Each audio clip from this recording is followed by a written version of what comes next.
Hey there, YouTube. I know it's been forever and a day since I last recorded a video, and I know that seems to be the theme of all of my videos here lately. But there have been several things that have occurred in my life that I wanted to update and share with you all. Um, but as to why I haven't been posting, I haven't been feeling the greatest most days. And I had some things going on in my family that we had to take care of.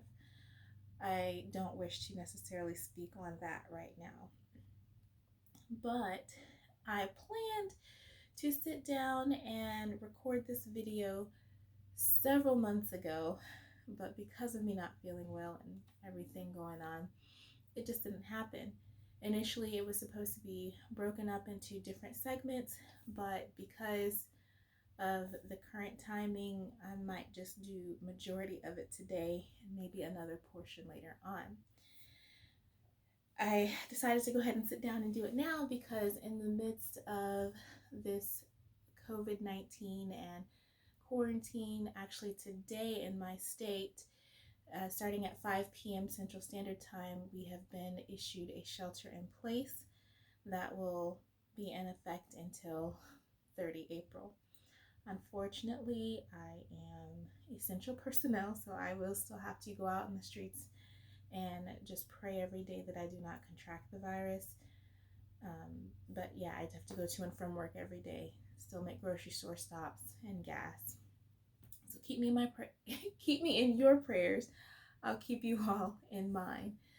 Please remember, if you are a praying or person or a believer, keep everybody in your prayers because this virus is spreading rampantly and anyone can get it. Many people are dying. I know in the beginning many people weren't taking it seriously, but need to take it seriously. I do believe that through crises such as this one, you still have to find a way to lighten the mood or lower your stress and anxiety some kind of way. So yeah, I've seen memes and stuff on Facebook that kind of make light of the situation, like having to stay home and homeschool your children. They're funny memes, but at the same time, we do need to take this seriously. People are losing their lives, so stay home, wash your hands, don't touch your face, and sanitize everything. Sanitize the things you don't think to sanitize. Your phone, your car keys, your steering wheel, your door handles on your car, door handles at home, your faucets, your toilets, everything that your skin comes in contact with or that you could potentially breathe on. So that's my spiel on the coronavirus, and I'm going to try to get into this video. Disclaimer, I burp a lot. It is uncontrollable, so to speak, and it is a result of what I'm about to tell you. So what's been going on and why am I doing this video? I am pregnant. I am 5 months pregnant. Officially today, I am 21 weeks. So here we go, my little baby bump.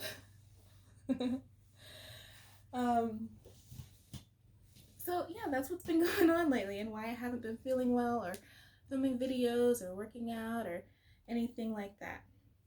I believe it was about a year or so ago that I was out. I think I was exercising when I recorded the video, but I told you all that I was going to begin a journey to try to get pregnant with seeing a fertility specialist and so on and so forth. So this video, I just kind of wanted to talk about my experience, what I've gone through, how I got to this point, why I started to see a fertility specialist to begin with, and just kind of let you know what pregnancy's been like for me. I know that pregnancy is different for every woman, and YouTube has been a huge source of research for me.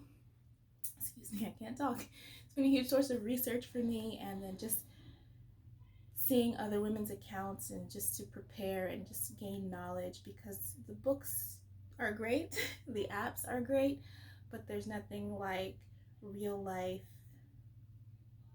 accounts of pregnancy. And there's some things that people tell you about that the books don't tell you about. I've known several women to have babies in my lifetime, and there are just some things that people don't talk about. And as researched and well versed as I am in the pregnancy and birth journey, there's still things that I'm learning that people just don't talk about. They're too taboo. So on this channel, I'm going to give you the down and dirty as time goes on. And I'm going to be open and honest. This is my journey, mine alone. And so maybe you can identify with some of the things that I've gone through, and maybe what I have to say could help you.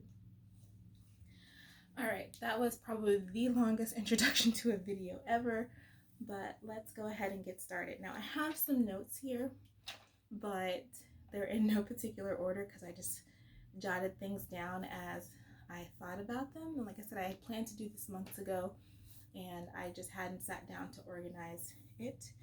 But let's just wing it and go.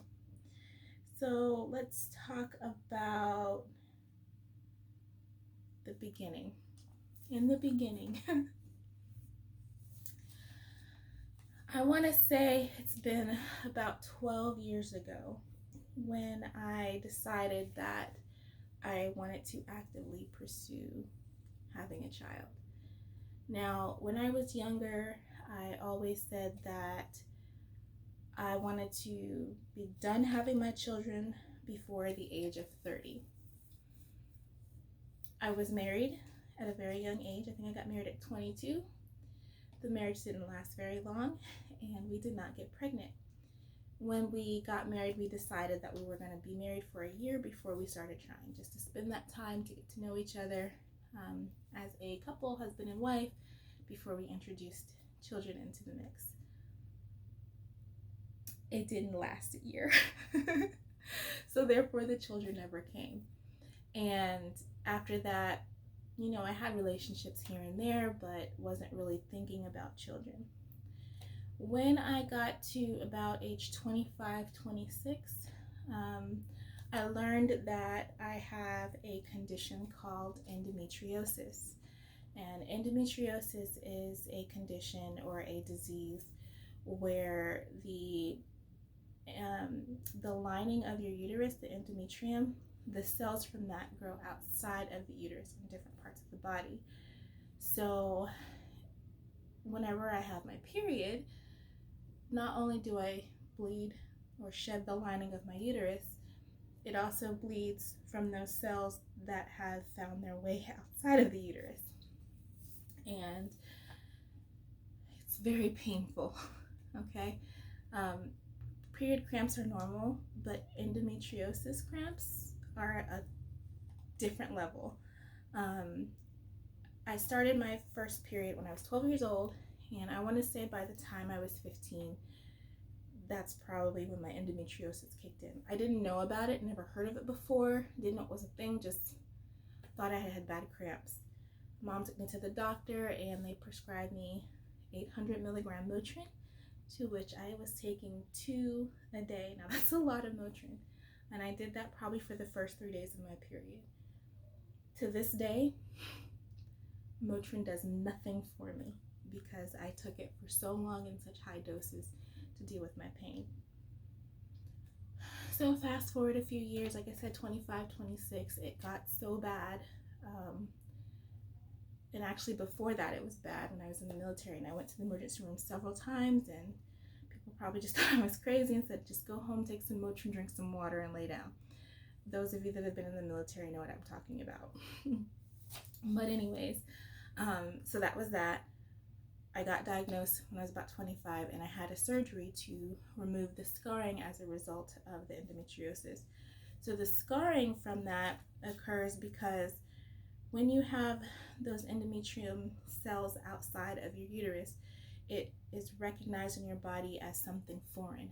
So your body attacks those cells to try to get rid of them. And because there's nowhere for them to exit the body, it causes scarring. And so The surgery I had is called a laparoscopy. It was done for diagnosis and for removal of scarring. At the time, the doctor said that I didn't have too much damage in there and that I still had a chance to conceive, and that was the time to start before it got worse. Now, the scarring as a result of the endometriosis leads to infertility. So 25 years old, 26 years old, I can't remember exactly how old I was. I was faced with, well, I have this condition. It's super painful. I've had to have surgery to remove it. I could possibly not have children. And it was very scary because from a very young age, I knew I wanted children. I used to say I wanted 10, but then I babysat 3 under the age of 5 at one time when I was 16, and I said, nope, this is enough for me. So when people ask me how many children I want, I say 2, no more than 3. But the older I get, I say if God blesses me with 1, I'll be happy. I won't be greedy. So had the surgery to control it. Doctors put me on hormone therapy, which is just basic birth control.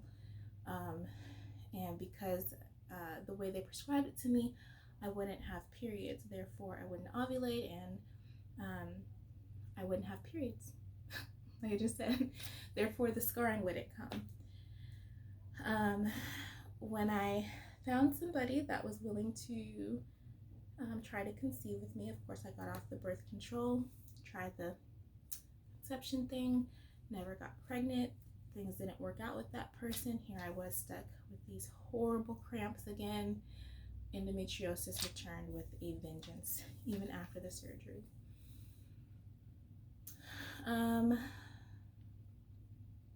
Yeah, so that's what I was kind of faced with for years.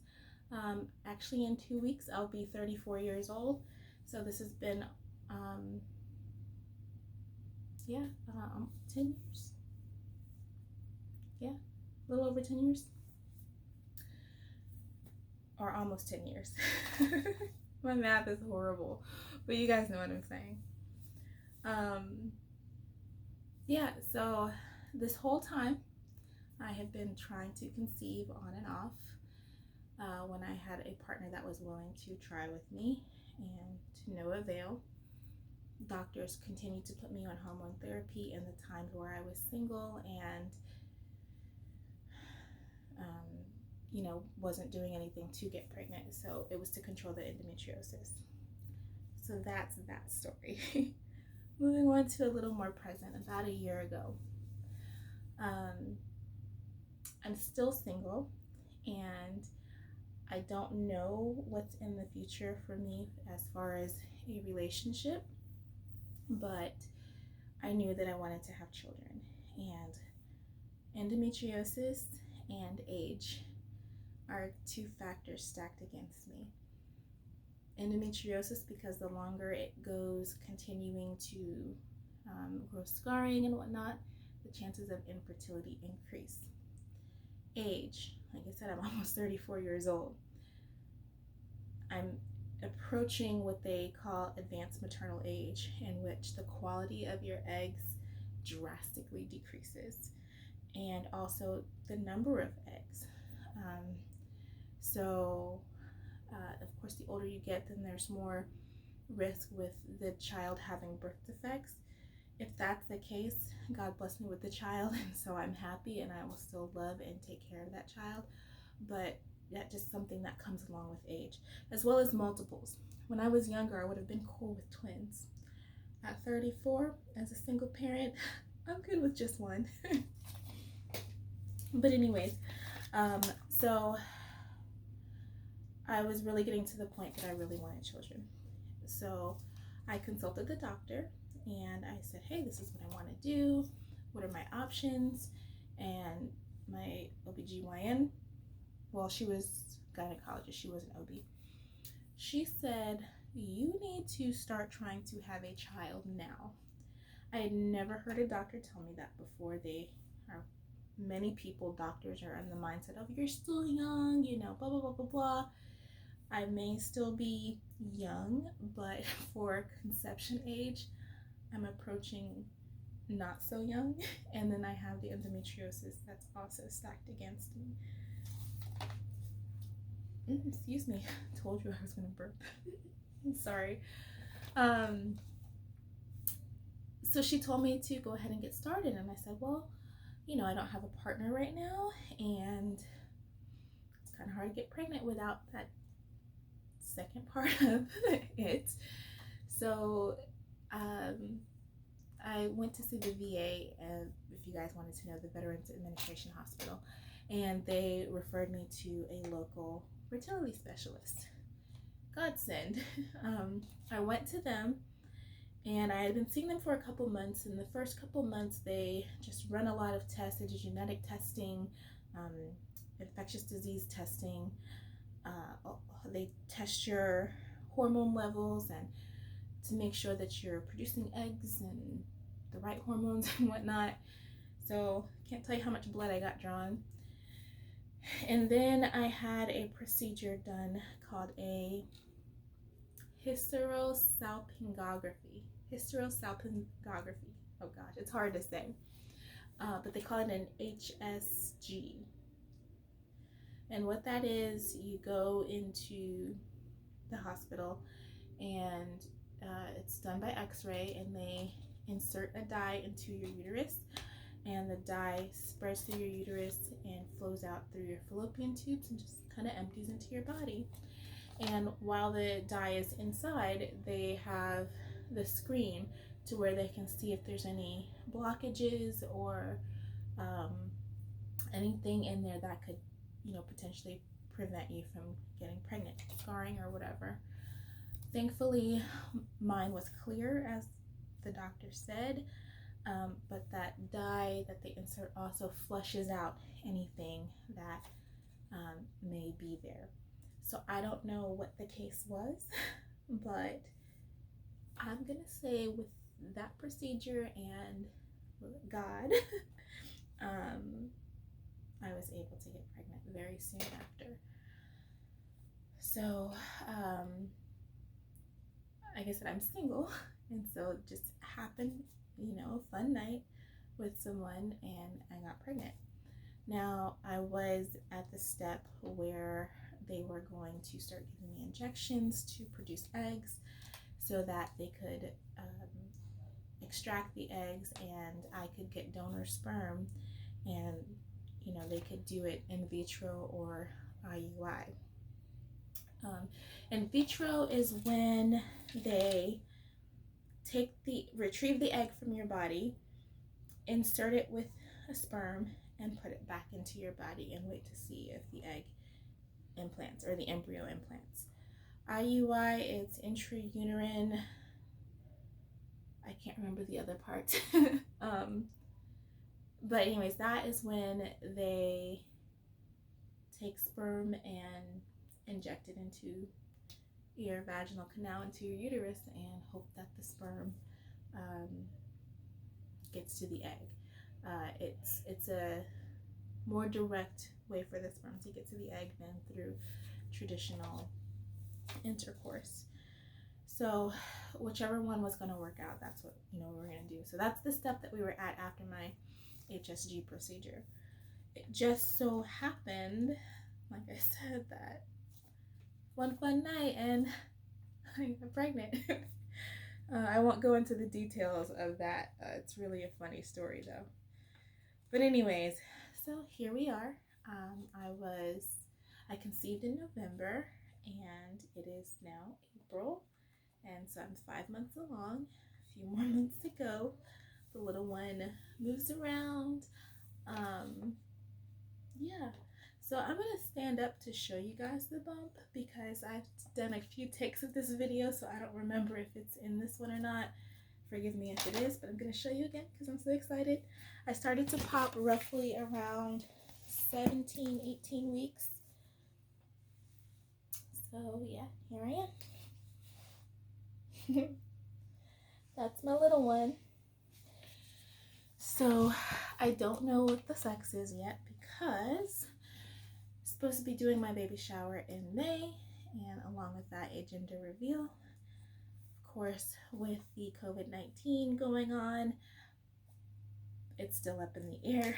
So I'll be back with another video later on when I find out what it is. So that was pretty much my pregnancy journey. I know that was a very long, but that was the story in a nutshell, believe it or not. There's many more details.